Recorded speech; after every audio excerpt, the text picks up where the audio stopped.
is on consumption from the microeconomics side or part.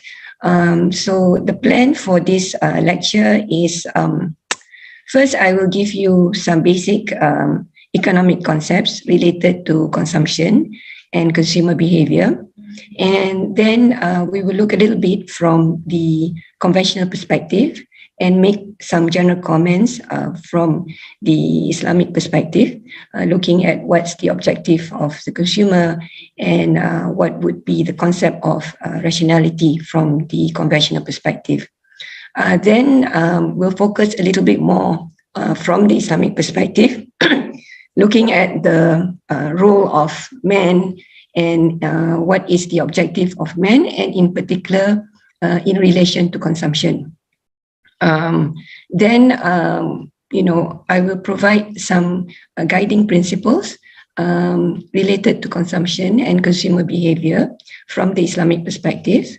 Then what we're going to do is just give a summary of the comparison between the Islamic perspective and conventional perspective. And lastly, I will make use of the latest World Value Survey data to give some simple empirical analysis to see whether individuals' thinking and therefore their behavior, whether it's more consistent from the conventional perspective or from the Islamic perspective. All right, so that's the plan.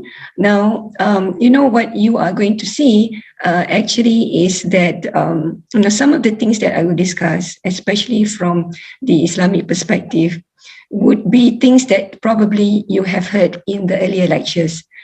Because after all, we share the same worldview, the Islamic worldview.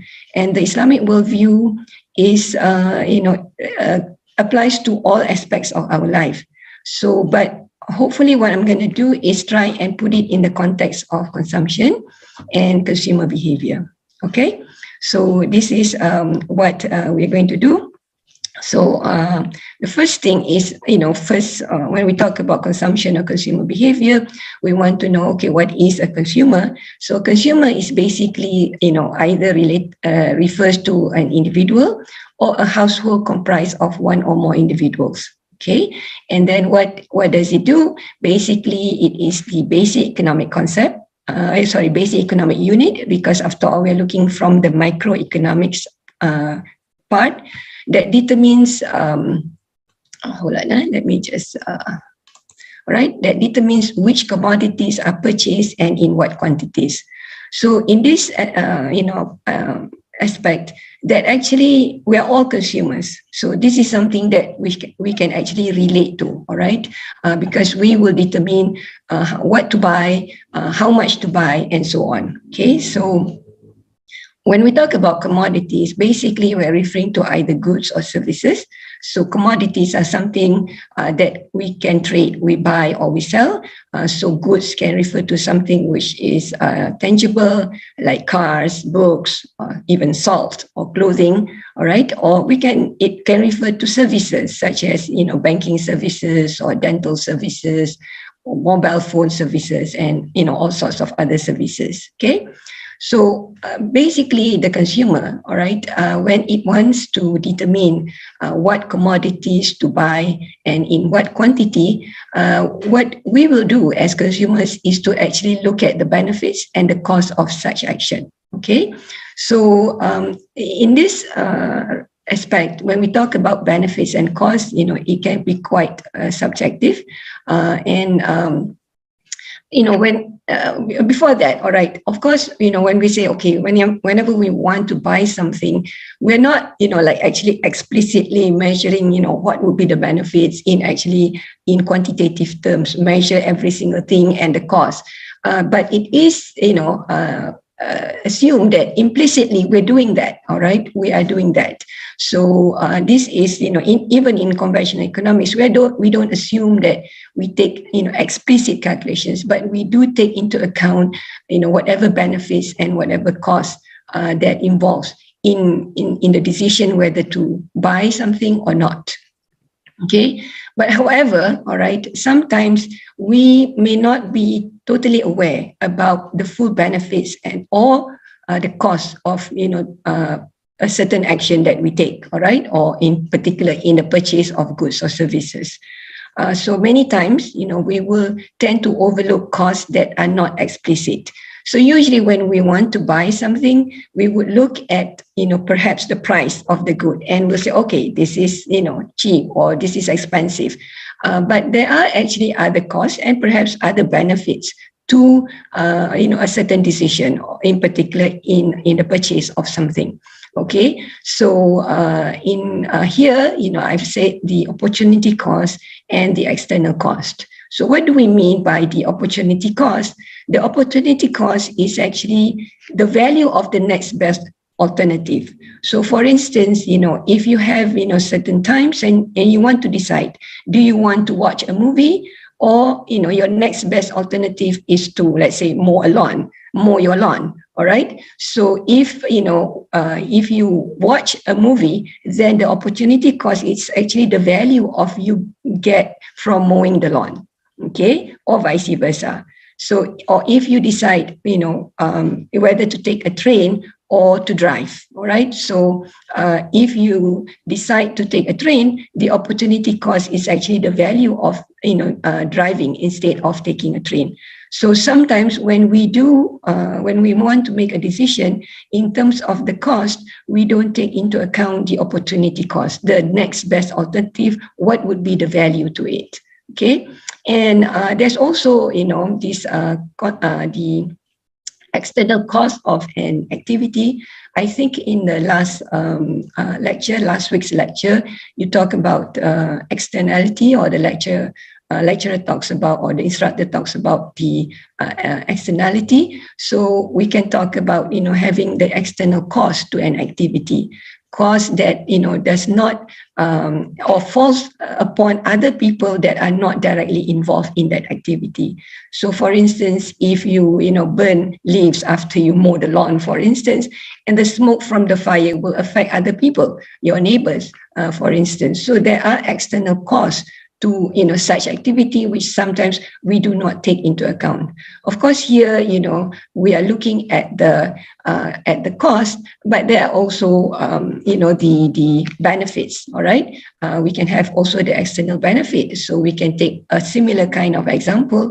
If you decide to put up a bright light to lighten up your house, outside of your house at night, so your neighbor can also benefit from it because it will deter intruders from coming in. So whatever actions that we take, there are actually cost or benefits that are imposed on others, right? And sometimes when we make decisions, we don't take into account such things. Okay, so when you don't do these things, then sometimes we may end up with having bad decisions because we ignore this cost or the benefits to it. Okay, so when we talk about what is meant by a rational consumer will make decisions related to consumption according to the cost and benefit criterion. Okay, so he or she will take action if and only if the benefits exceeds costs.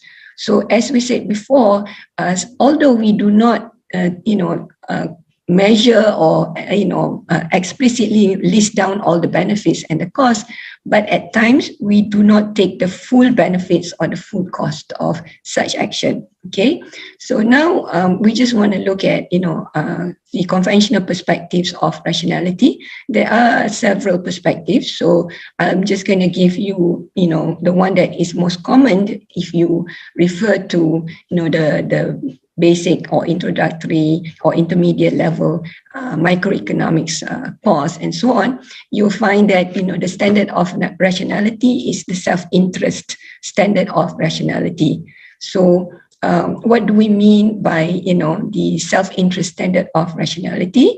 Here, it is assumed that the person will put, most of the weight only on the cost and benefits that accrue directly to themselves. So in a way, forget about other people. Okay, so we will take or make decisions on choices based on what is of benefit or as cost to us. All right, and so it doesn't take into account, what other, if other people's happy about it or not happy about it, it doesn't really matter. So this self-interest standard of rationality means that, okay, what is good to me only, all right, or what is not good to me. Okay, so it's not trying to make other people happy or trying to do the right things.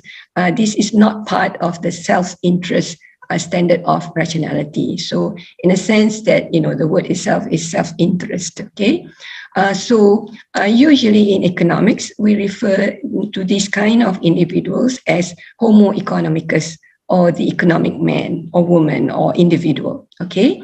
So, but the irony of this, perspective is that it actually carries a degree of social isolation, because it is, focuses on very narrow and material interests. Okay, so there is another perspective, what we call the present aim standard of rationality. So, in this case, what it is saying is, individuals are rational, okay, because whatever that they happen to hold at the moment in terms of the aims and objectives, that would be, works fine. All right, it works fine. So in a sense that, this present aim standard of rationality actually cover everything, or covers everything. So anything goes, all right, as long as at that time you want to do this, that's what your aim is, that's what your objectives are, then it's fine. You're being rational. In a way, it explains everything, but in another way, it doesn't explain anything, because it doesn't really have any specific kind of understanding of what is rationality, right? So these are, two of the conventional perspectives of rationality. There may be more, but as I've said before, in most, standard economics book, we look at self-interest standard of rationality when we talk about the conventional perspective. Okay, so just real quick on, what are the determinants of demand. I think also in the last week's lecture, you talk about, consumers and producers in general, the market. So when we talk about consumers, so we will be talking about demand. When we talk about producers, I think I'm not sure when would be the topic on production. It will concentrate more on the supply curve or function or whatever have you. Okay, so what are the determinants of demand for a particular good or a particular service? Okay, so first one would be, for instance, income. Okay, so of course, usually when you have more income, all right, you would want to demand more of the good. Okay, this applies to most of the goods. And this we refer to as normal goods. So if, for instance, if you have more income, you would demand, let's say, more clothing. If you have more income, you would demand more, let's say, leisure activities, recreational activities, and so on. Okay, but there are also other goods where when you have higher income, actually the demand for that particular good or service will actually be lower, right? So this we refer to in economics as inferior goods. So for instance, all right, it could be generic brand products. So when you have a lower income, you may demand more of these generic brand products. But if as your income, increases, then you would demand less of the generic brand products, and get more of the branded products. In a sense that the thinking is branded ones probably would be of higher quality. Okay, so maybe another example would be instant noodles. I put a question mark there because, again, it depends. When we don't have much income, like I think for most of us when we were students before, we didn't really have a lot of money. So we consume a lot more of the instant noodles. So as you have higher income, right, then you would actually not, consume instant noodles, but perhaps, go for more better kind of food. All right. But of course, for some people, they may love instant noodles. So it's not an inferior good for them. Okay. Now, the other thing is, another determinant or factor of demand could be taste and preference. So from the conventional perspective also, all right, it does take into account, your emotions, like your envy or guilt or sympathy or love for certain good or certain services, or, or your even you don't want your dislike for certain things. These things also affect demand, all right? And but the thing is, from the conventional perspective, all these are actually very subjective. Okay, so it can differ from one person to another, and it is really up to individuals, and it's really quite open. Now, of course, when we say it from the Islamic perspective too, individuals have taste and preference, but these taste and preference are guided, all right, by some principles, which we will discuss it a little bit later. Okay, I think just now I saw somebody having raised their hands, but I think the conduct of this lecture and all the other lectures, according to the administrators, is that if there is time, perhaps it will be at the end of this session, the lecture. Okay. By the way, because this consumption topic is, for 2 sessions, I'm just combining these 2 sessions, and we'll just see if, I need a break in between. I just let you know, but, it's just combine these 2 sessions into one. Okay. So the second determinant, as we say, is taste or preference. And the third one, of course, would be the prices of not just the good, but the prices of the substitutes and complements. Okay, so other goods that will affect actually the demand of a particular good. So what do we mean by substitutes and complements? Complements are goods or services that are consumed together. All right. For instance, if for some people they consume coffee and sugar together, so if the price of sugar increases, for instance, it would affect the demand for coffee, because now they may reduce coffee because the price of sugar increases. So it affects in a way the price, in a sense, or the cost of consuming coffee. Right? In terms of substitute, it would be goods or services that are consumed, one place in of the other. So you can replace, one good with another. So again, I say coffee and tea. So if the price of coffee increases, then your demand of tea will increase, because now tea is relatively cheaper. Coffee becomes expensive. Okay, so this could be also a factor in affecting the demand of a particular good or service. Okay, then of course also expectations about future income and price levels. So even though you have a certain level of income at the moment, if you expect that your income is going to go up in the future, you may actually increase the quantity demanded now, because in the next period in the future you're going to have higher income. Or conversely, if you know that your income is going to be affected or going to drop in the future, in the next period, for instance, then you may actually cut down on the demand for a certain goods or service. Okay. Same thing for price levels. Okay. So if you expect the price is going to increase, all right, in the future, so you would actually demand more now. Okay, so at one time in Malaysia, the price of cooking oil, all right, is announced that it's going to increase in a few days' time. So everybody will go and buy the cooking oil, now, rush to the stores to get. Or it can be the other way around too. So if you expect the price is going to decrease, in the future, then you will postpone buying the product and actually, wait until, in the future. All right. So, for instance, if we talk about iPhones and so on, so if you expect that the iPhone 14, for instance, the price is going to go down soon, so you would actually not buy it yet, and perhaps just wait until the price goes down if you expect it to go down. Okay.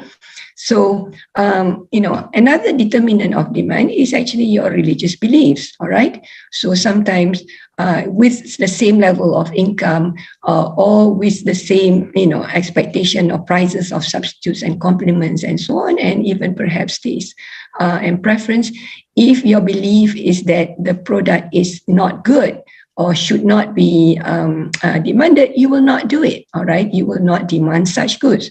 Or vice versa. If you believe that the good is good, and all right, it helps you to be closer to your religion, then you would actually demand more of the good or the services. Okay, so there are of course other determinants of demand, but I'm just giving you the main ones that we usually talk about. All right.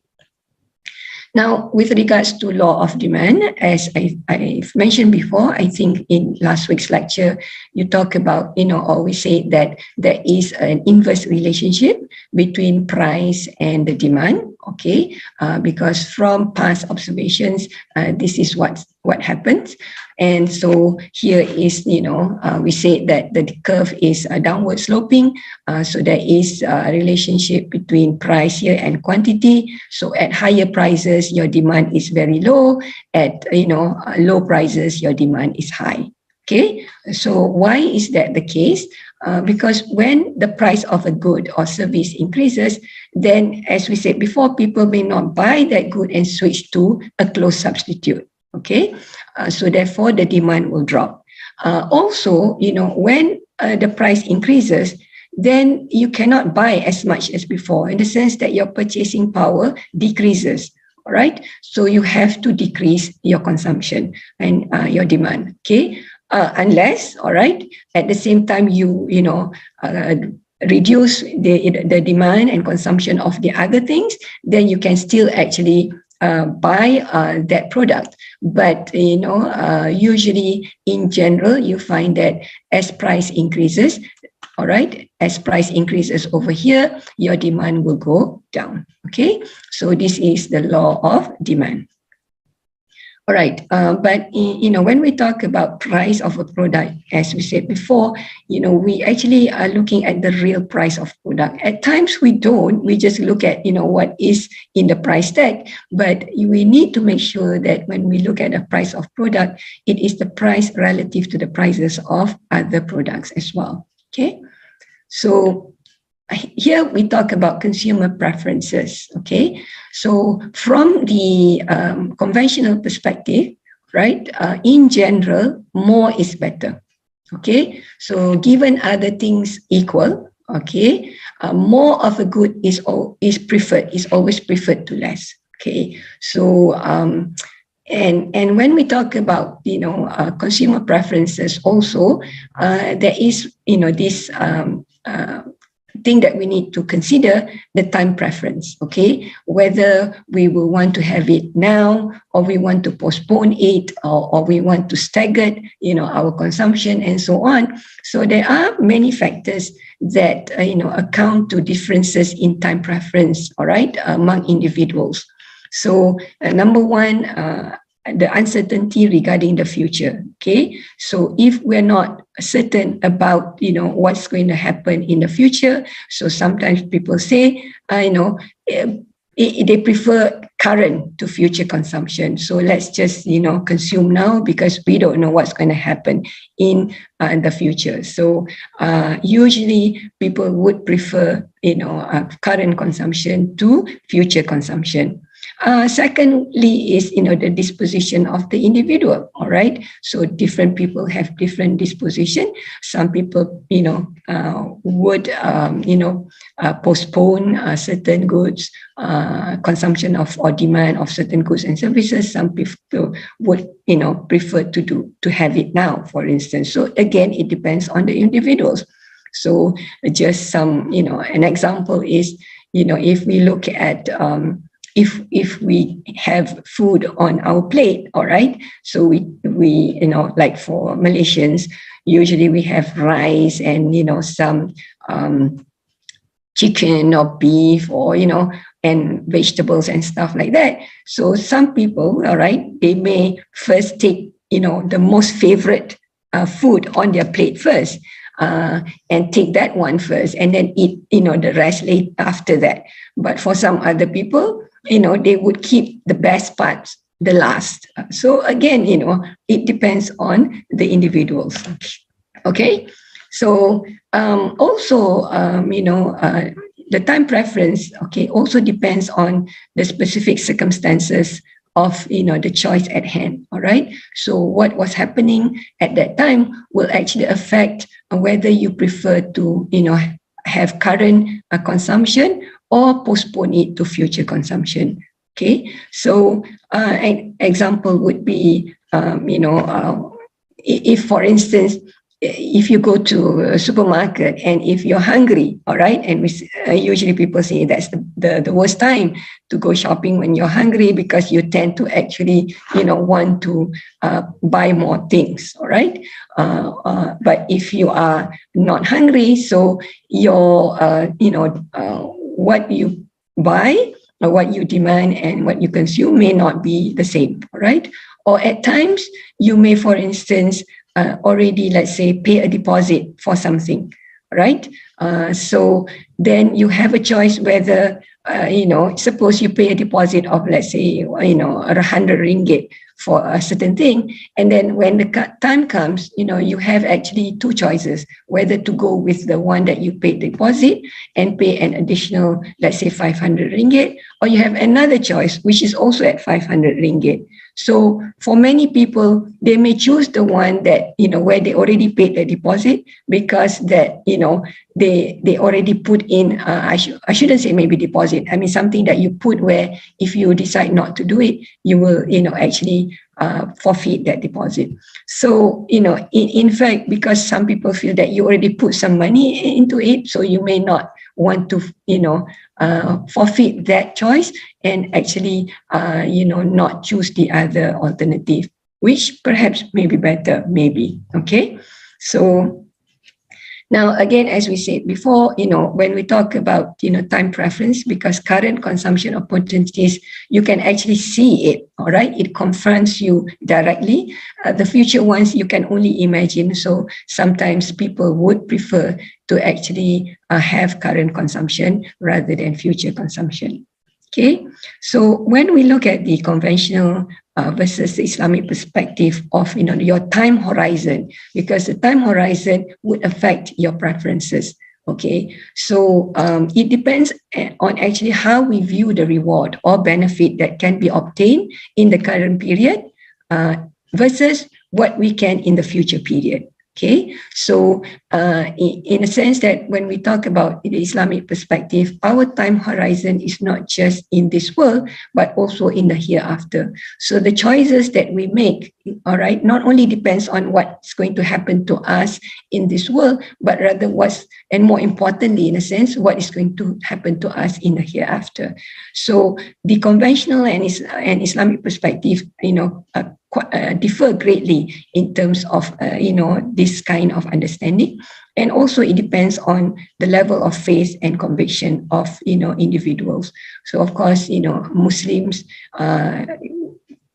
they vary in terms of the level of faith and conviction. So the higher the faith, or the more convicted you are, so your view of your time horizon and preference may not be the same. Okay, Now, so when we talk about time preference, also a related issue is what we call the self-control pitfall. It's very difficult to have self-control, especially when you have to wait, right? You postpone your consumption. So people have, difficulty in carrying out plans that they believe to be actually in their own interest, because, when the time comes, it's very difficult. So, there needs to be what we call commitment device, a device where, it commits the person to behave in a certain way in the future, even though he may wish to behave otherwise when the time comes. Okay. So in Islam, actually, this is not something which is in a way difficult, because we will always be constantly reminded of the teachings of Islam. Okay. And if we believe that, the reward comes from Allah, and so we're always looking at the benefits and the rewards that can be obtained from Allah. So in a way, this is going to be our, self-control, our commitment device, right? Okay, so what would be the objective or goal of a consumer from the conventional perspective? The goal of a consumer is to get, the highest satisfaction. So in economics, we say that this is the utility, all right? This is the utility that we get, which is, subjective from one individual to another, that we get from a purchase of something, right? So sometimes we also refer to the happiness that you get. So when you purchase something, what you want is the highest satisfaction. So your choice of your, what to purchase, what not to purchase, is the one that gives you the highest utility. Okay, so utility is actually in the mind of the consumer, and the consumers can change their minds. All right. So from the conventional perspective, this happiness, this satisfaction, and so on, is actually very subjective, and it depends on their taste and their circumstances. But when their taste change, their circumstances change, then the consumption patterns can also change. So, it can be anything. It is up to the individuals. All right. So utility is, a property of a good or service that enables to satisfy the wants of a human being and probably the needs. All right. So because actually we need to put priority on the needs. Later on, we'll talk a little bit more on this. Okay. So from the conventional perspective, the consumer choice is actually, how the consumer determines which good and service to purchase and in what quantities to maximize utility or satisfaction or happiness, all right, given his budget constraint. So he has a constraint, all right, because he has a certain amount of income, and he is also constrained by the prices of the goods and services. Okay, so this would be, from the conventional perspective, the typical, consumer choice as given in, the textbooks in microeconomics would be this. Okay, so given the taste of the consumer, the rational consumer would want to maximize the utility or satisfaction received in spending his or her income. Okay, so in this case, all right, if we look at it from this perspective, we say that the consumer is never saturated with a commodity and would always prefer more to less. Okay, so if this is the case, that particular commodity we refer to as economic good, or in general, we call it a good, all right? So a good is something that, where a consumer would want more of it rather than less, okay? There is also the opposite of it, all right, which is referred to as economic bad or just bad, all right, where it is something which less is preferred to more, okay? So example would be, for instance, pollution or garbage or refuse, okay? So people would prefer less pollution to more. So this is what is referred to as economic bad, okay? Now, the thing is, in terms of what is considered as a good or what is considered as a bad, all right, is actually all very subjective from the conventional perspective, and it is up to the individuals, all right, the respective individuals. If as long as it is consistent with their preferences, then it is considered to be rational. All right. So this is the issue when we look at from the conventional perspective, because it is actually really up to the individual, and they can have their own preferences and tastes and values. All right. So anything goes. All right. And whatever it is, as long as the decisions that they make are consistent with their preferences, their taste, then it's fine. All right, they are actually behaving rationally.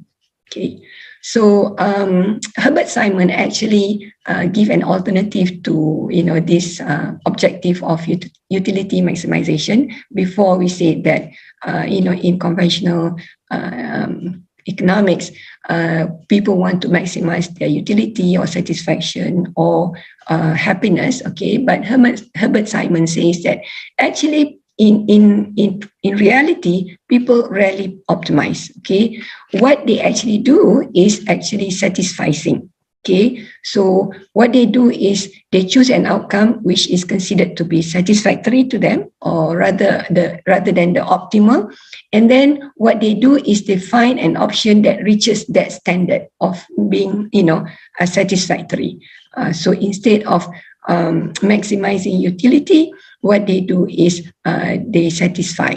Okay, so in other words, they identify an option that is good enough, rather than continuing to search for the ideal. Okay, so satisfies is to actually choose an outcome that would be satisfactory and then seek an option that at least reaches the standard. Okay, all right. So now we're going to focus more on consumption and consumer behavior from the Islamic perspective. Okay, so when we look at the role of individual, all right, as I'm sure, as I said before, you have heard of this before in the earlier lectures, an individual is actually a servant of God, all right, and he or she is also a vicegerent on the earth, all right. So as a vicegerent, as a Khalifa, he is entrusted by Allah subhanahu wa ta'ala to use whatever is available, the nature, the universe, and other creations. All right. While being a servant means that the person does not have any independent authority or absolute rights other than to follow the will of Allah. Right. So you're entrusted by Allah with whatever is available, but you must it's not that you can do whatever you want with it. All right, you have to make sure you do it by following what is already prescribed by Allah subhanahu wa ta'ala. Okay, so we have to make sure that these roles have to be lived simultaneously. You cannot neglect one from the other. So being a vicegerent, you have a responsibility, and being a servant of Allah, you have to make sure you abide by what has been prescribed by Allah subhanahu wa ta'ala. Okay, so Allah subhanahu wa ta'ala is the sole owner of all his creations, and the individual is only a trustee to handle it in ways that are pleasing to him. Okay. So this you can refer to verses in the Al-Quran, in Al-Baqarah, verse 30, as well as in Surah 57, verse 7, all right, among others. So what is the objective of an individual in an Islamic society, given that these are the roles of the individual? All right, so again, I'm sure you have heard of this before, all right, is to achieve the well-being. What is well-being? Is falah, or success in this world and in the hereafter, and the approval of Allah subhanahu wa ta'ala. All right, mardatillah. All right, so this is what for anything that we do. All right, we want to achieve well-being or falah, all right, or success, and to get the approval of Allah subhanahu wa ta'ala.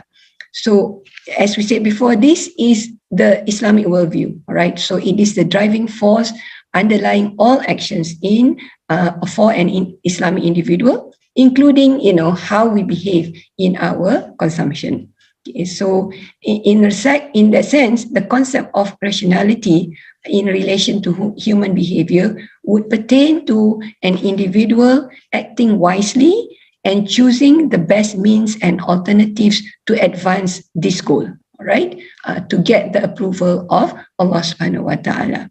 So for an Islamic consumer, being rational is to attain the pleasure of Allah subhanahu wa ta'ala by having his consumption behavior in accordance with what has been instructed in the Quran and in the traditions of the Prophet Muhammad sallallahu alaihi wasallam. Right? So it differs quite a bit from the conventional perspective where, anything goes essentially, all right? Being rational, because it depends on the individual taste and preference, right? And there is no specific goals as compared to for an Islamic consumer. Okay, so let's talk about spending, all right? So when we talk about spending in Islam, all right, nature is seen as a bounty from Allah subhanahu wa ta'ala, and we have to utilize it in the best possible way. So whatever is given by Allah, we have to make sure that we use it in the best possible way. As we said before, the absolute ownership belongs to Allah subhanahu wa ta'ala, but in Islam, we recognize the ownership rights for the individuals as well as for the society. Okay, so private property and wealth is bestowed upon individuals, is given upon individuals as a trust. Remember, we are vicegerents, and so it involves obligations not just to ourselves, but also to others. So therefore, how you utilize, the wealth and property that is given by Allah to us must be along the principles that have been prescribed by Allah subhanahu wa ta'ala. All right, so I'll go over a general guidelines, all right, for this. So, spending is actually good because it is actually an ibadah, all right? You should spend. You cannot just keep, your property or your wealth or your money. You have to spend, all right? You should spend because this is an act of worship and obedience to Allah subhanahu wa ta'ala. And if you spend, this is very important, within the tenets of Islam, all right, which includes spending on the poor and the needy, then you will achieve great rewards. And remember, because what do we want? We want to get the pleasure of Allah. We want to achieve, falah, all right, well-being. So spending in the right way will actually make us closer to Allah subhanahu wa ta'ala. So you can refer to verses in the Al-Quran, like in Surah 36, verse 47, Al-Baqarah, verse 261, and so on. All right, Surah 7, ayat verse 32, and Surah 28, verse 77. Okay, so what would be the objective of an Islamic consumer? Okay, so the objective of an Islamic consumer is maximization of well-being, of falah, by seeking the pleasure of Allah subhanahu wa ta'ala, right, through the submission of his will and the pursuit of means and ends that would please him in his consumption behavior. Okay, so this is, the comparison between Islamic economics and conventional economics. Okay, let me just take a sip of water.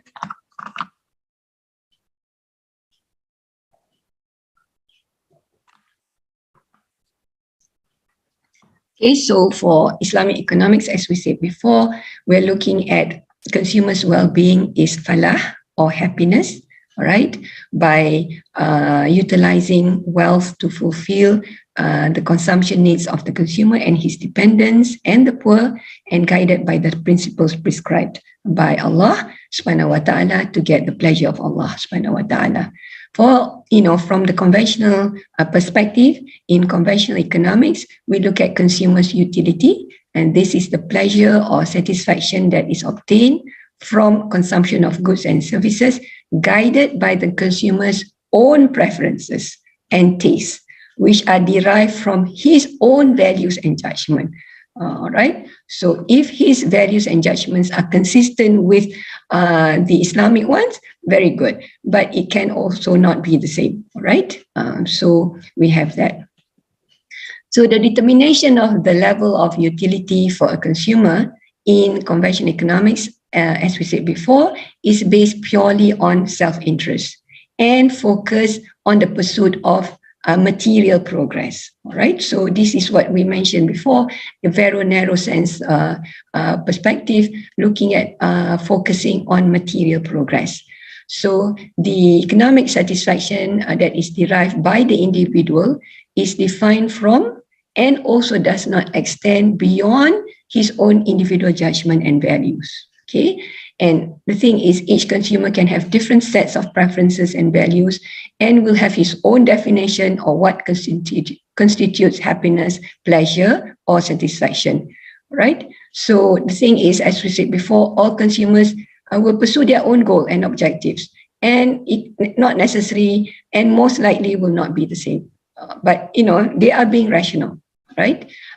But for Islamic consumers, our choices will be expected to be the same and consistent with each other, regardless of the situation or the time. Okay, and because we share the same goals and objectives, and we abide by the universal principles to guide our behavior in consumption. So rational behavior from the conventional perspective, all right, can mean that the same individual can make actually different choices under different circumstances or time, because the preferences and values may change in different situations or time. And, rational behavior also means that choices will vary greatly among individuals, as different persons can have different goals and objectives. Okay, but Islamic consumers will share a general common ultimate goal and objective. Okay, so I'm just putting this word general because we are not going to the specific details. Of course, it may vary if we are along, the tenets of Islam. There's no problem, but we share a general common ultimate goal and objective. Okay, so for an Islamic consumer, we will allocate our wealth and resources accordingly to maximize well-being. Okay, and this can be achieved. Okay, how do we want to maximize well-being? This can be achieved by protecting, improving, and promoting the 5 basic elements of the existence of human being.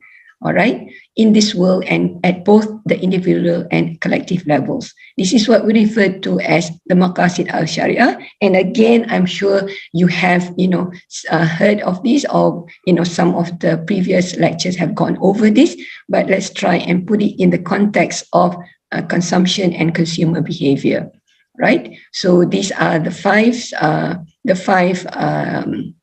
dimensions or elements: life, faith, religion, intellect or mind, al-aqal, posterity, offspring, an-nasl, and property or wealth, al-mal. All right. So if we protect, improve, and promote these 5 elements, then we will be able to maximize well-being. Okay, so as we say, these are the objectives or the higher objectives of the Sharia or the Maqasid al-Sharia.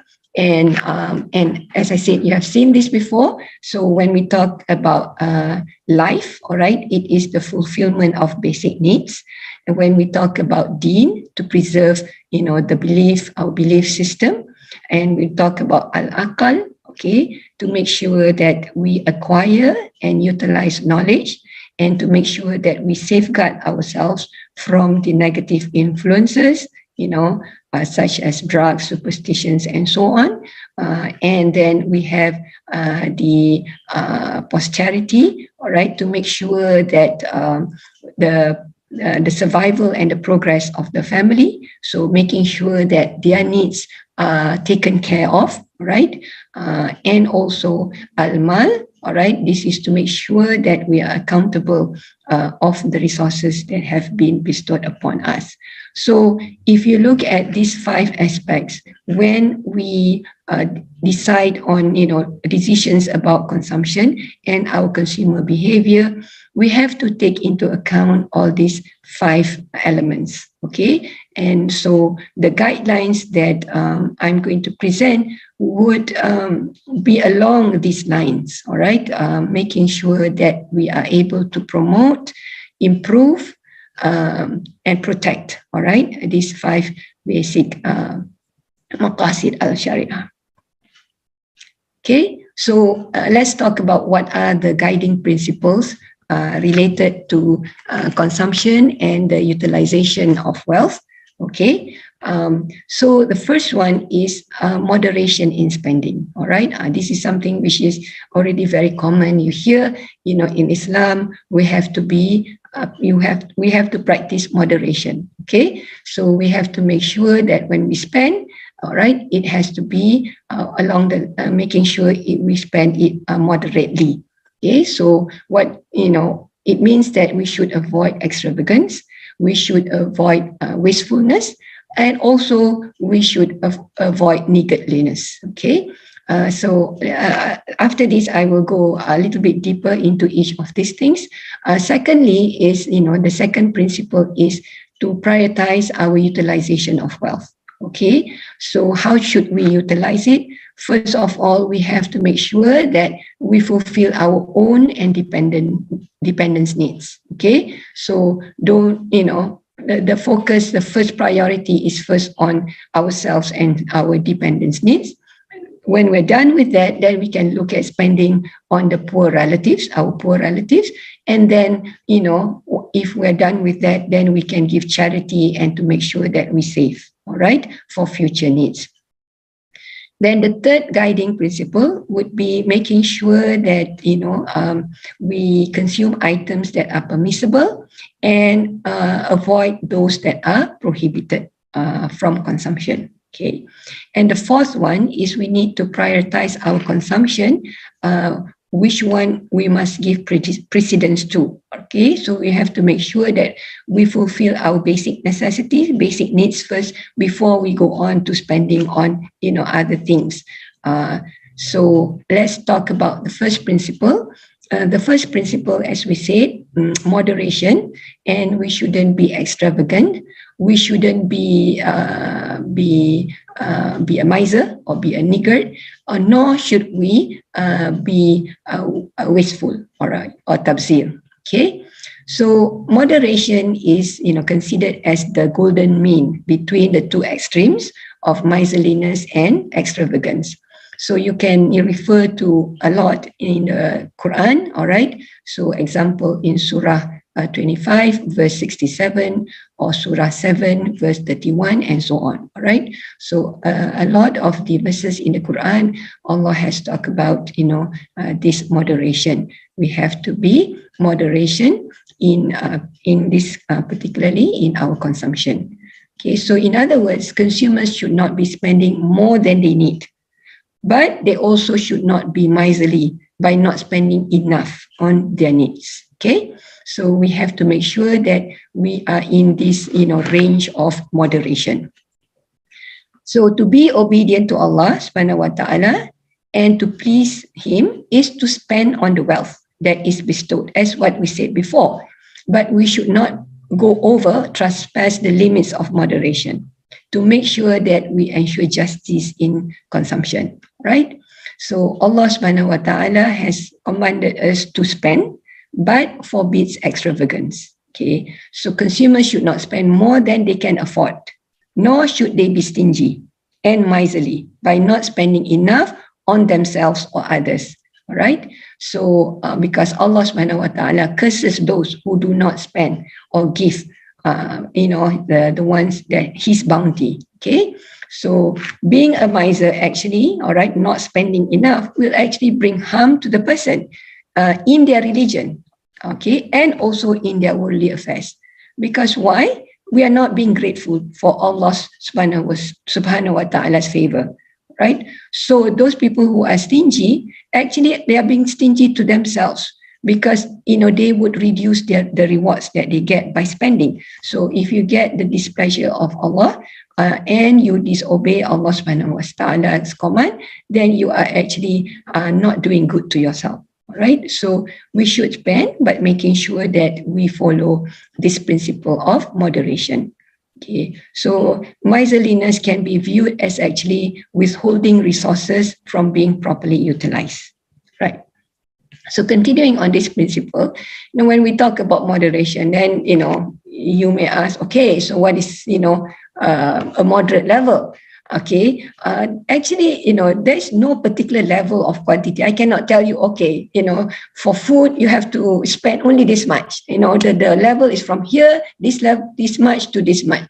There's no such thing as that. I mean, the thing is because it is, depends on the situations that you're in terms of, as we said before, all right, every Islamic consumer may have different moderate level of consumption. It depends on their socioeconomic environment the individual is in, and also the society that they're in. All right, different societies may have different norms, a different way of living. Your socioeconomic level also will determine what is considered as moderate or not. All right. So, but if you follow, the general guidelines, then it should be okay. All right. Again, one of the things, when I have to present this before I start preparing this, and I was like, I am not a fake person. So, if you have any questions about, the Sharia rulings and so on, I will not be able to address it, but you can have, you can post your questions, and I can refer to my colleagues who are experts in this, and hopefully that if you do have any questions regarding that, I will try and help out in that sense. Okay, so as we said before, when we talk about moderation, there is, no particular level. All right. Again, it depends on, your situation. But as long as the threshold limits, the lower and upper limits have not been reached, so within that range, all right, you should, spend and consume. All right. So if you are within that range, as long as, when you increase the consumption of the goods and services, actually you will be increasing your well-being. Okay. Then again, on this, the first principle, right? So for instance, if you have the means to have a spacious house, or you have a means to have a comfortable means of transportation and wear expensive clothes, that's fine, all right? But don't go beyond that, all right? It is considered as israf or extravagance if you spend a large portion of your wealth on a huge mansion, for instance, or purchase a car worth millions of ringgit, or lavish on expensive clothes and jewelry. All right. So in the sense that your spending is already beyond the acceptable moderate level of the society that you live in. So what is considered, a huge mansion may be different from one society to another, but it has to be, within that particular society, or within, the particular socioeconomic level. Okay. So a consumer can also be extravagant. You can actually be considered to be extravagant in charity, right? Spending too much in charity. Okay. When would this happen? When you spend so much, on the cost, but you neglect the other responsibilities. All right. So spending a lot on charity is no problem. But you have, as long as you already have fulfilled your other responsibilities. But if you neglect that, all right, but you focus too much on charity, then you can be considered as being extravagant in charity. Okay. So we look at the other side of it. Okay. If you have the means, all right, to purchase, buy something, but instead you choose to live in a very small house. You choose to buy a very small car, much to the discomfort of your dependents, then you will be considered as a miser, right? So, of course, if you don't have the means, that's fine. But if you have the means, and if you can live comfortably, then, you should spend and make sure that you and your dependents are, are comfortable. Okay. So also, you can be considered to be miserly if you choose to spend on, cheap, unwholesome food to yourself or to your family or dependents, instead of actually spending on more nutritious food. It can be more costly, but if you have the means, you should. All right. So you should, of course, spend within your means. Okay. So a consumer also is considered as a miser if he has the means and he has already attended to all his responsibilities. If he gives very little or does not give at all to charity when he can actually afford to do so. All right. So just within these guidelines, then you can see, whether you are being moderate or you're being extravagant or you are being miserly. Okay. So now, of course, a related concept to extravagance is tabzir, wastefulness. All right. They're not the same, but they're related. So in the Quran, all right, it is Allah has labeled those who are doing this, all right, are brothers of the shaitan, all right. This is given in Al-Quran in Surah 17, verses 26 to 27, right. So tabzir is being wasteful, right. So if you're being wasteful, you're actually being ungrateful for what Allah has given to you. And you are shirking your duties as a vicegerent, the Khalifa, because you are trusted of this bounty and you have to make sure that you use it or not, and not being wasteful. Okay. So extravagance is, excessiveness, but wastefulness, all right, can occur two ways, all right, where you spend on items which are actually not permissible in Islam.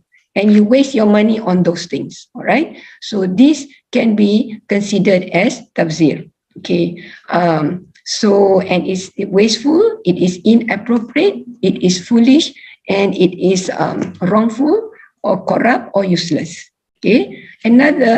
So an example would be, you spend on gambling or drinking, all right? So even though the amount is not significant, you're not being extravagant, you're not being excessive, but even if you just spend on any of these, you are actually being wasteful because these are the items that are prohibited in Islam, all right?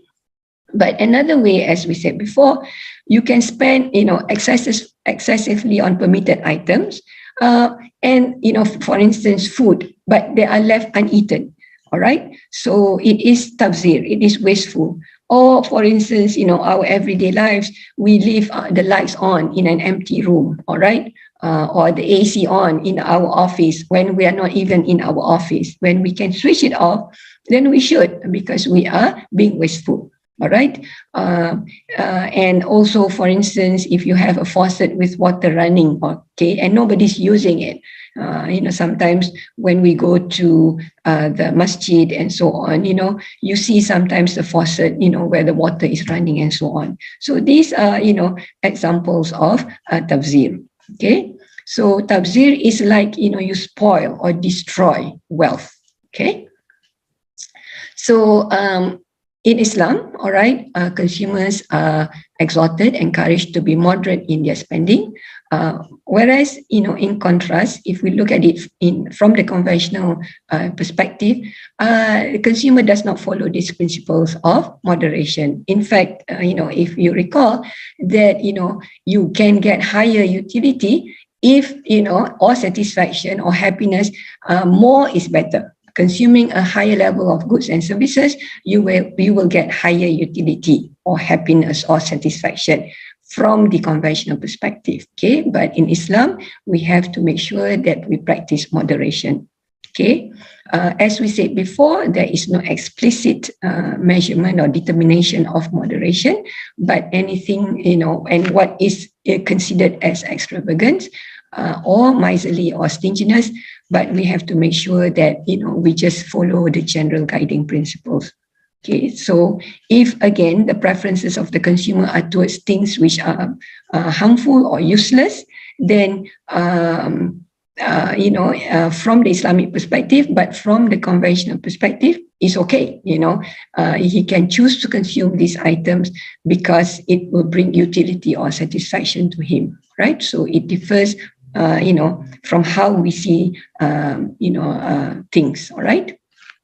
So if we follow this principle of moderation, these would be the general expected outcomes, all right?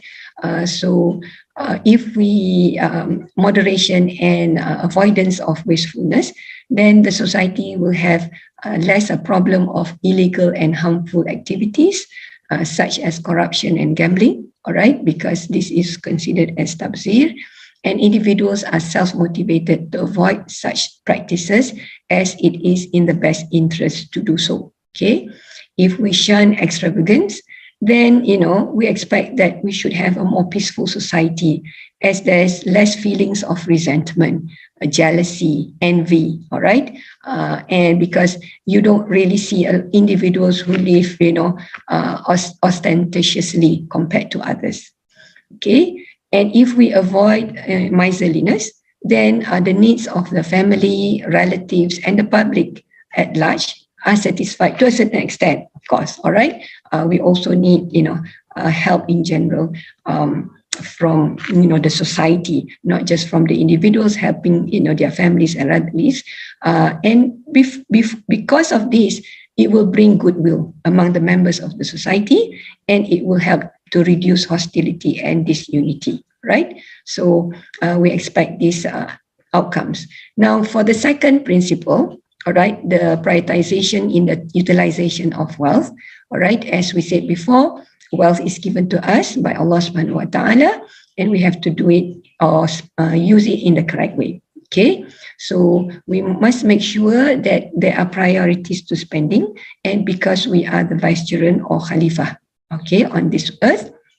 So how do we do it? First of all, we have to spend on ourselves and our dependents. All right, we can refer to the hadith, all right, in given as there, all right, and making sure that we have to make sure that these needs have to be satisfied first, all right, before wealth can be spent for other purposes.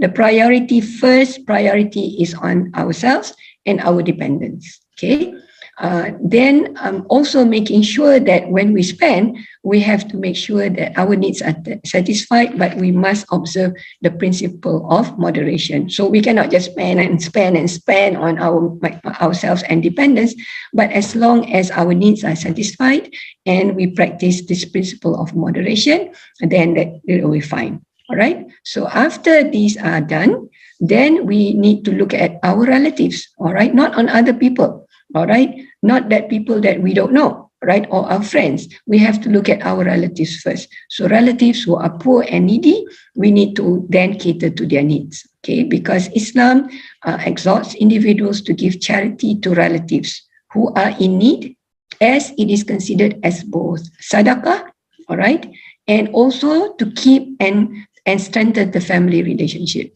Okay. So relatives have more rights than anyone else to one's charity. Okay, so focus on yourself and your dependents, and then on your relatives. Okay, so you can refer to verses in the Al-Quran, Al-Baqarah verse 177, Surah 4 verse 36, as well as in the Hadith, right, as given there. Okay, continuing on these guiding principles. So after that, all right, what do we do once we spend on ourselves and our dependents and our relatives?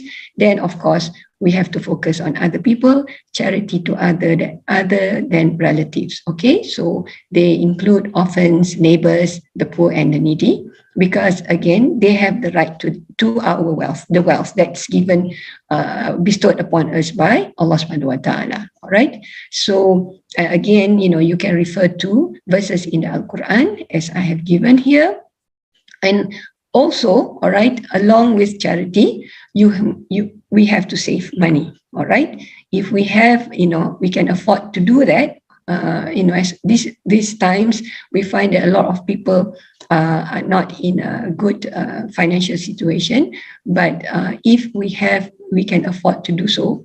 And especially, if you think this is a lesson for us, in good times when we actually have the means, we should save, so that in times like this, for many people, with the pandemic and the economic aftermath of it, we find that people are in a very bad financial situation.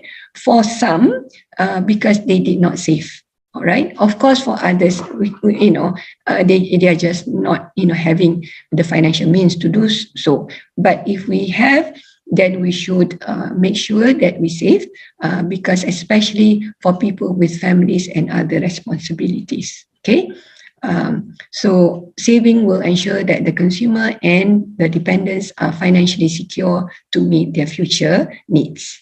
Okay, and because if we die, for instance, the livelihood of our dependents are in jeopardy if there is no savings. Right. So of course, you have to pay zakat. All right. If you have reached the nisab, you have to pay zakat because this is obligatory alms. All right. We have to do this to make sure that the distribution of wealth to everyone. Okay. So on top of zakat, of course, your sadaqah, your charity. Okay, so again, you can refer to verses in the Al-Quran as well as hadith, on this matter. Okay, all right. So continuing on this guiding principle, so we find that as Muslims, as we said before, all right, I emphasize this a lot, wealth is taken as a trust given to us by Allah, and we have to make sure that we spend, not just on ourselves, but also on the poor and the needy. Okay, so we have to understand that the latter actually has a right to the wealth. All right, and it's not whether we want to do it or we don't want to do it. It is their right to the wealth that is bestowed upon us by Allah. All right, so we have to make sure that we transfer this wealth to those in need. All right, and to give zakat. Okay, so I have to hurry up a little bit, all right? And so what would be the expected outcomes? The distribution of wealth, would be done in a more voluntary way in an Islamic society compared to a society where there is no such principle, okay? And in a sense that there would be less necessity to have government regulations. We have to have it, all right? But with the way that even from at individual levels we have it, so there would be a less necessity to have government regulations. And also we don't need to be asked or forced to do it, because we know if we want to have a well-being and seek the pleasure of Allah, we will do it voluntarily. Okay, so again, we have this, all right? So I need to hurry up a little bit, I think, because I have about probably 15 minutes left, okay? All right. So the third principle is that we have to make sure we consume, goods that have the characteristics of being tayyibat, all right? So it must be clean, wholesome, and pure, all right? And it must be useful and beneficial for consumption, because it will bring material, moral, and spiritual betterment to the consumer. All right, so anything that does not have any goodness will not be considered as a good. All right, so if it is impure, worthless, does not bring any goodness, it is not considered as a good. So this is as opposed to how the conventional economics look at good. Anything that anybody prefer more to less is already considered as a good, and it has a value. People are willing to pay for it. That's considered as a good. All right. So, but in Islam, all right, if something is impure or worthless, then it is not considered as a good. All right. Okay, so as we said before, one of the maqasid al-Sharia is, the preservation, protection of al-aqal, all right? So anything which can bring harm to human beings, all right, their mind will be, prohibited, all right? So alcoholic beverage, okay, although there's a market for it, all right, people would want to buy it, all right, but in Islam, this is not, this will be prohibited, okay? So as we said before, from the conventional perspective, all right, as long as you have the economic utility, then no problem, all right? This would be considered as goods, all right? Good as opposed to bad. Okay, so if we use this principle, we expect that society will comprise of individuals who are physically, morally, and socially healthy. Okay, so the fourth principle, all right, in terms of the prioritization in consumption, all right. So of course, when we want to spend on our self-dependence or the poor relatives or even in charity, we have to make sure that we must fulfill the basic necessities first, the daruriyat, because it represents the minimum level of goods and services that every individual must achieve. Okay, so the daruriyat, all right, would be all activities and goods that are essential to the preservation of the foundations of good individual and collective life, all right, to achieve the maqasid al-sharia. So once this is done, all right, then you can spend on hajiyat, or what we call conveniences, okay? And then what are these items? Things that are not vital, to the preservation of the 5 elements, but it would relieve or remove impediments and difficulties in life, okay? So once this is done, then you can spend on tahsiniyat, all right? So what are they? They are refinements, embellishments, or luxuries, okay? So this goes beyond the limit of conveniences. It helps to brighten, complement, and adorn our lives, okay? So just some examples, just to give you some idea what is meant by daruriyat, hajiyat, and tahsiniyat. So for daruriyat, we have to make sure that we fulfill the basic necessities, all right? So you have, making sure that you have good food, all right? We have to make sure that we have shelter, all right? Housing and shelter. We need to have the basic necessity of transportation, of education, as well as healthcare, all right? Then once these are fulfilled, all right, for ourselves, our dependents, and, and if we want to give for our relatives and other people, making sure that these are fulfilled. And then, if then once, you can go to conveniences, all right, maybe you want to have, having, coffee outside, in a restaurant, or buying nice clothes and shoes and bags, having a nicer house, having a more comfortable car, all right? Then, if you can afford, you can go and, buy a nicer car, eat nicer food, go for fine dining, have a nicer house, and go traveling, all right? For instance, so this would be some examples. Of course, I'm just giving you an example. Okay. Now, making sure if we do this, all right, then the needs of the individuals will be effectively achieved. And if you set this priority, then you don't forsake the the more essential things in our lives. Okay.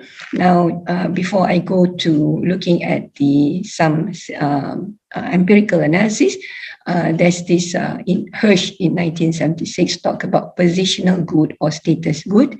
All right. So these goods, is like a status symbol, all right? So gold or diamond or real estate and luxury goods, all right? So people buy these, all right, because to those people, it gives you certain status because other people cannot possess them, or there's limited number of people who have it. So it gives, a feel-good kind of a feeling when you have this, all right? So the issue is this, when you focus a lot on getting positional goods or status goods, then you feel that, spending on this appears the benefits that you get or the payoff you get, to some people is very large, while saving and spending on more important things appear to be very small. So this is actually contrary to Islamic teachings, okay? So maybe, I'll just spend just a few minutes on just a summary of what we have talked about. So when we look at the role of individual in Islamic perspective, we say that, oops, sorry about that. All right, the role of individual is a servant and Khalifa of Allah, and we must be accountable for it, for that. All right, but from the conventional perspective, it is taken as the individual's own and only accountable to himself. And being rational from the Islamic perspective, is to use the wealth to derive the highest level of well-being, but from the conventional perspective is to reach the highest economic utility. The objective of the consumer is to maximize well-being, meaning the pleasure of Allah, but from the conventional perspective is to maximize utility, subject to the budget constraint, but it is up to the individuals themselves. The responsibility of the individual from the Islamic perspective is on the individual, on the society, and there's also a moral responsibility. In the conventional perspective, it's just the individual, and spending, is to make sure that we fulfill our role as the Khalifa or Vice Children of Allah, and it is seen as an act of worship. All right, but from the conventional perspective, it's just to fulfill the consumer needs and wants. All right, it is an end in itself. The guiding principles, from the Islamic perspective, it is already set upon by Allah. But from the conventional perspective, it is up to the individuals. Okay. And in terms of the amount of or level of consumption, we have to practice moderation. And for conventional perspective, more is better. Okay. What is the characteristic of a good? Okay, it must be good, it must be pure, it must be clean and wholesome. But in conventional perspective, there is no any specific characteristics. The definition of good, it must be useful and beneficial. All right, but from the conventional perspective, anything that has economic utility that can be exchanged in the market, there's no problem. All right, and a definition of bad from the Islamic perspective, it brings harm and detrimental to health, mind, and well-being. But in conventional perspective, as if it has economic disutility, that is a negative value, then it is considered as a bad. Okay. And then the priority to spending, as what we have said before, and the consumption of goods and savings. Okay. All right. So let's just spend, I guess, the last 7 minutes or so on the empirical findings. Okay. So I use the data that actually you can have access to it. All right. This is the latest one, the World Value Survey. This is coming from 59 countries. Comprising of over 87,000 respondents. Okay, so first of all, it's just looking at, one of the things that we said before was income is one of the determinants of demand. Higher income, you will demand more. If you demand more, then you will get, higher happiness or satisfaction, all right, or higher utility. So again, from the Islamic perspective or conventional perspective, it depends on, how you consume, whether you are abiding by the principles prescribed by Allah or not. But the point here is, if you have higher income, you have the means to demand more and consume more. All right. So from here, right, I based it on these 3 questions. Question 49, 46, and question 288 from the World Value Survey. All things considered, how satisfied are you with your life? So looking at satisfaction. This one is looking at level of happiness, and this one looking at income. All right. So we just want to look at how income relates to the happiness and satisfaction. And in the survey, all right, they asked the individuals which religious denominations they belong to. All right. So there's 10 categories. Do not belong to any, or Roman Catholic or Protestant, Orthodox, Jew, Muslim, Hindu, Buddhist, other Christians, and other denominations. Okay. So the first one is just to show you that, with higher income, all right, you have higher satisfaction. Okay, this is no problem. This is for all denominations. All right, you have this happiness also, but except for Hindu. For Hindu, there is no, relationship between happiness and income. All right, so this is fine, because we say that, you have higher income, you spend more, either from the conventional perspective or Islamic perspective, then you will get higher satisfaction or well-being or happiness or utility. Okay. Now, what we want to look at now is looking at the conventional perspective of rationality. If we look at the self-interest standard of rationality, we say that rational people will put most weight on what the cause and the benefits that accrue to themselves only, and they don't really care about, making other people happy or trying to do the right things and so on. Okay, so they focus on themselves only. And so, but in Islam is the opposite. So I'm looking at, these three questions in the survey, question 177, 178, and 180, whether, they think that these actions are always justified, never justified, or something in between. So this is on a scale of 1 to 10, all right? 1 is never justified, 10 is always justified.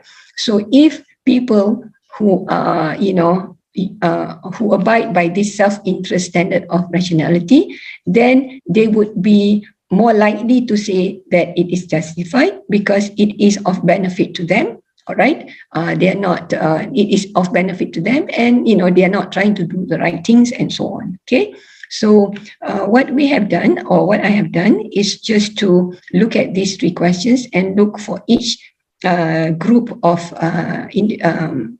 respondents, all right, based on their religious denominations, and see what happens. Okay, so also, all right, here there's a question on how important is God in your life. So I'm using the answer to this question in terms of give a general proxy of their level of faith, all right, in their religion. So the higher the score is, meaning the more importance is God in their life, and therefore as a proxy of their level of faith, all right, and abiding to their religious beliefs. Okay, so for the first statement, looking at claiming government benefits to which you are not entitled, we find that, for people in these religious denominations, the more important the God is to them, the more they're saying, it is justified. All right. So in other words, this is perfectly, or looking at, this is consistent with the conventional perspective of rationality, meaning, it's separate. God is God. I mean, in terms of how important God is, but, what I want to do is what, is of benefits to me. So we find that, people who do not belong to any denomination, or the Roman Catholics, or the Buddhists, and other Christians, and others in the others category, there is actually a positive relationship between, this claiming government benefits to which you are justified and the importance of God. While here, there is no relationship for Protestant, Jew, and Hindu. But for people who are Orthodox and Muslims, we find that the more important God is, the less is they feel that, they should be doing this, right? So we find that, in terms of whether their thinking and behavior, whether more consistent with the conventional perspective or Islamic perspective, it depends on what kind of religion and their level of faith in their religion. Okay, so similarly, if we look at avoiding a fare on public transport, we also find again people who do not belong to any denomination, Roman Catholic, Buddhists, and other Christians and others. All right, there's a positive relationship, more consistent with the conventional perspective of rationality. For Jew,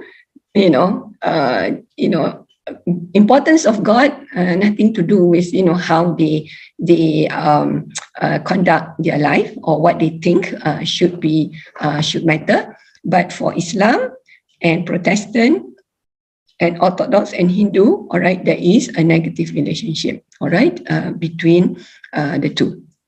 Okay, similarly on whether, they cheating on taxes if they have a chance, all right? So we find that again, all right, for Islam, all right, and for some others like Roman Catholic, Protestant, and so on, we find that the more important God is in their life, in other words, as a proxy of their level of faith, all right, the less is it justified to actually cheat on taxes. So they would be, not wanting to do this. Okay, all right. So basically, the summary of the findings is, individuals who do not belong to any denomination, their thinking and behavior is consistent to the conventional perspective of rationality, of self-interest.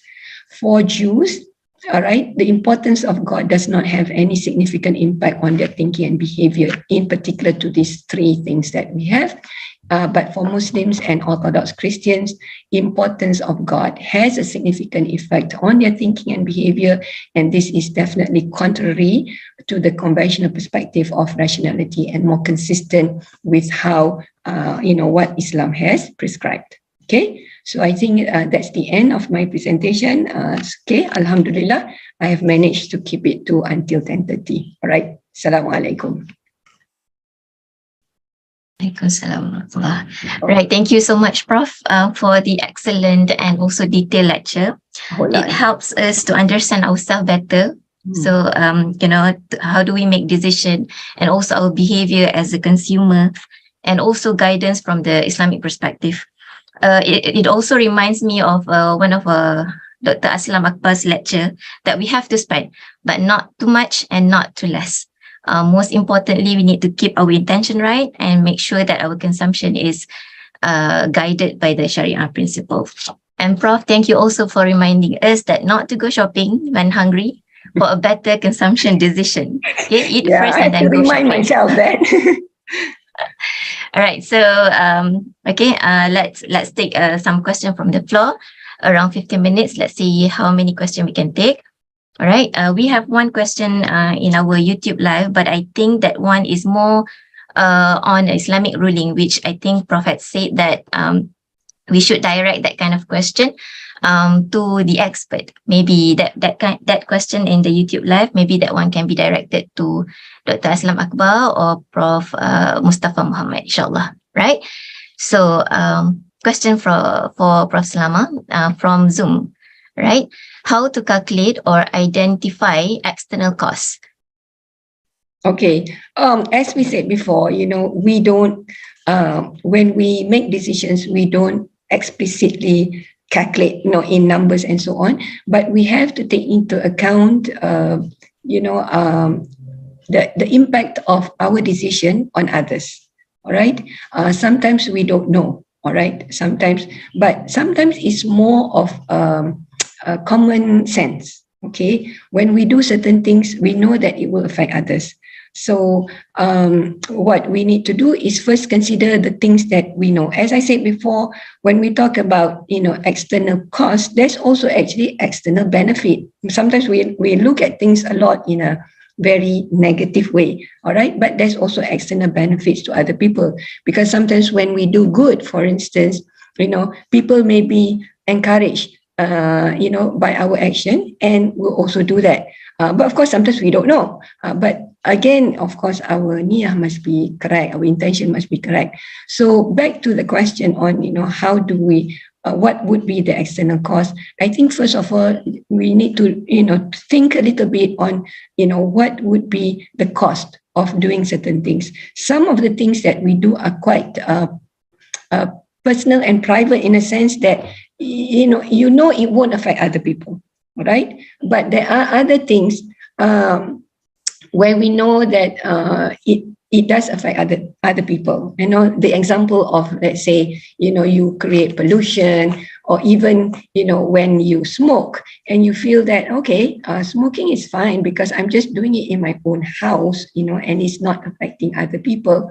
But in a sense, if you do that, and if you get sick because of that, your dependence will also be affected, in a sense. All right. So just thinking about it, and and of course we can always read up on what are the effects or consequences of certain things. I think that would be helpful, and talking to people about it. So it's kind of difficult to just say, how do we come up with this? I mean, I think for all of us, me and so on, we are always learning about, or sometimes it's only after the fact that we say, oh, our consequences have effect on other people. Okay, so putting stuff that we do in the Facebook or on other social media also have an effect on other people. All right. So it may create envy and jealousy and so on. So think about it, all right? Anything which is positive also, maybe that's good. But also, I think what is more important is our intention, our niyyah, all right? I hope that answers the question. Thank you for the clarification, Prof. Right. I may need to skip some questions because it is incomplete or like unclear.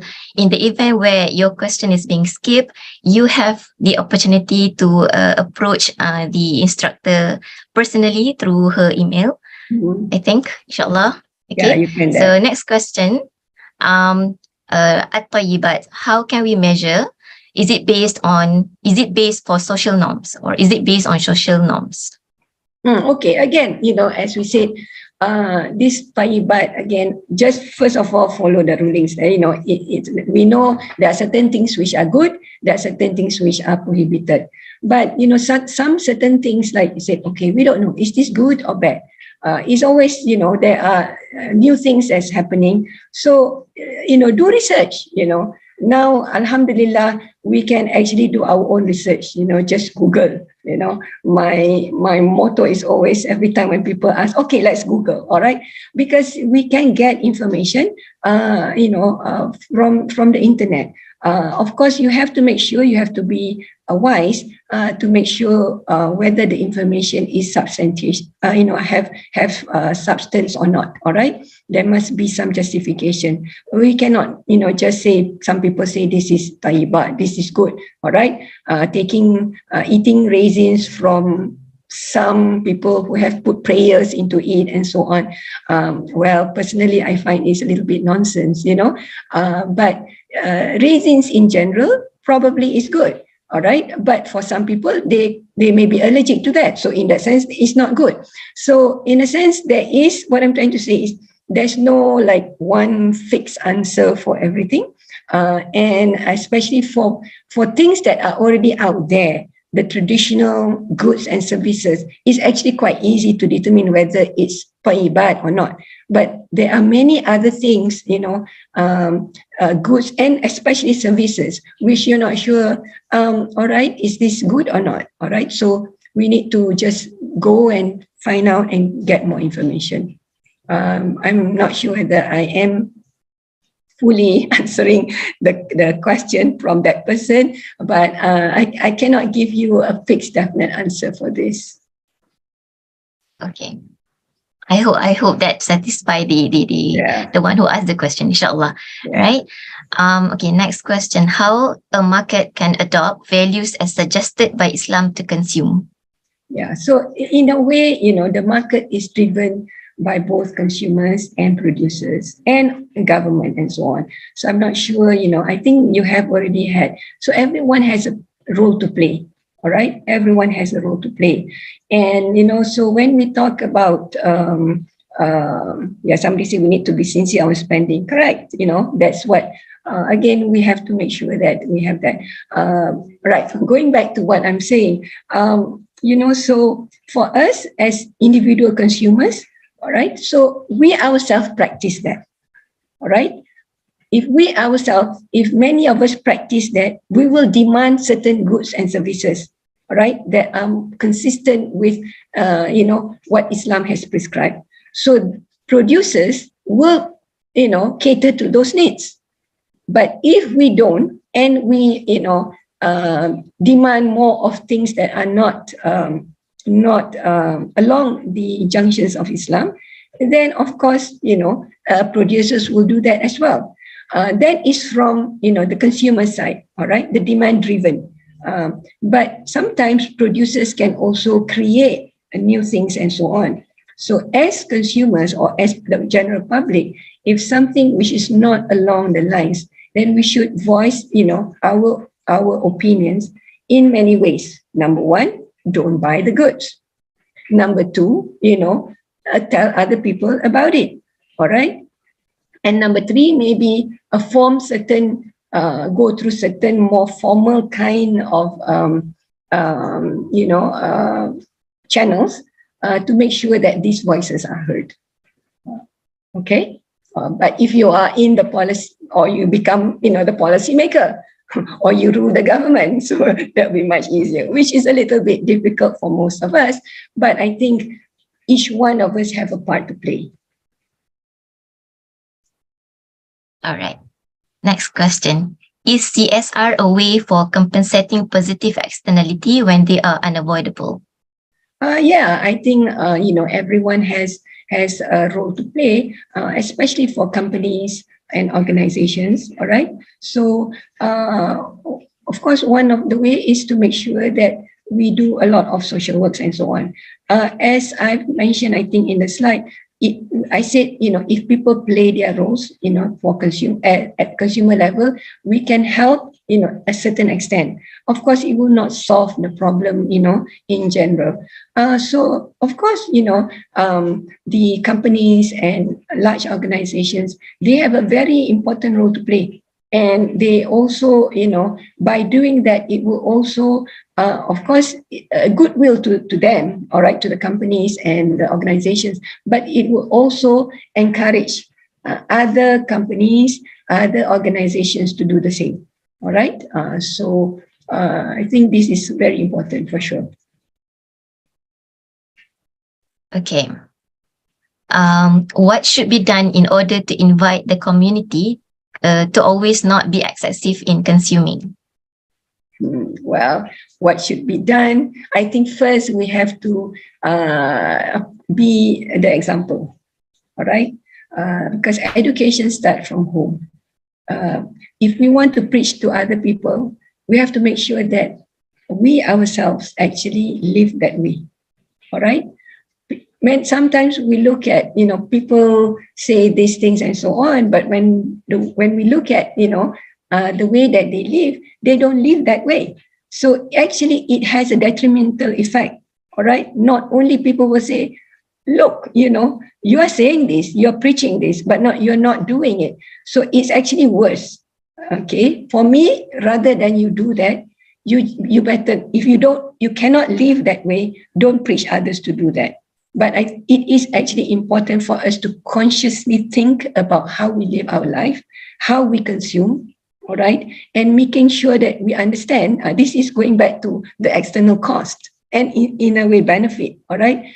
How we, live our life, we may think that other people, nobody will care how we live, but people will look at, how we live our life, our friends, our neighbors, us as, lecturers, our students, our colleagues and so on. So if we live the life that, is consistent with the Islamic principles, in a way already that would help, to make sure that these principles and, will be promoted indirectly. And of course, I guess giving a lecture like this would also help. Inshallah. Definitely, I think so. Okay, this is one way to call for a better consumption behavior, right? Looking at the time, maybe we can take one more question before we close the Q&A session. How much the higher percent spend on the income for consumption in Islam, and how to manage when the gain income cost gain the consumption also? I'm sorry, the last part is what? The first part. How much the higher percent spend on the how much the higher percent spend the income for consumption in Islam? I think how much of your income should be spent for consumption according to Islam? There's none. Again, of course, everybody wants nice answers. Okay, you should spend only this much for your income. It depends, as I said, it depends, because if you earn, 1,000 ringgit, for instance, I have to put it in ringgit. I know people are coming from different countries, but you cannot say, okay, you must spend only 70% from this 1,000 ringgit. 1,000 ringgit cannot afford to buy anything at all. But, if you have high income, how much should you spend? There is no such, percentage. But as long as you, to me, abide by the general principles, the 4 general principles, I'm sure there are other general principles, related to that.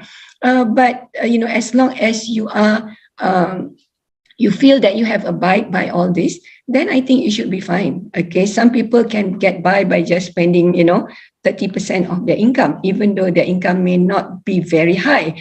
Some people may have very high income, but their obligations are also a lot. So it is kind of difficult to say, just have this percentage. All right.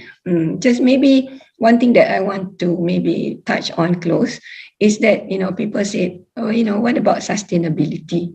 I did not say anything about sustainability. This is the buzz, the current thing. Everybody's talking about sustainability. In fact, actually in Islam, sustainability is already there since the beginning.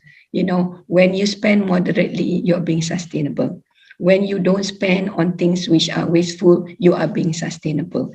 When you, making sure that the needs of your family and your dependents and so on, these are already being sustainable. So, just try and follow what's prescribed by Allah, and inshallah, we will live a good life and in the here and the hereafter, inshallah. Okay? All right. Maybe you would like to address the second part of the question. How to manage when there is an increase in income, there is also an increase in consumption. Oh, yeah. I mean, of course, as I said, when you have more income, of course, you want to spend more for sure. All right.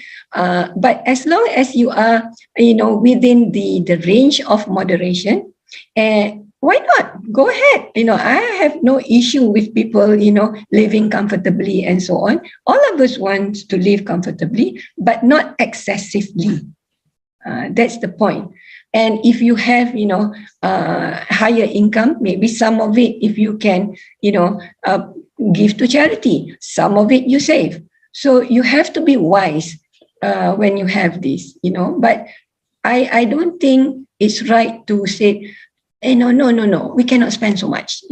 Allah has given us, this wealth for us to spend, but spend rightly. That's all.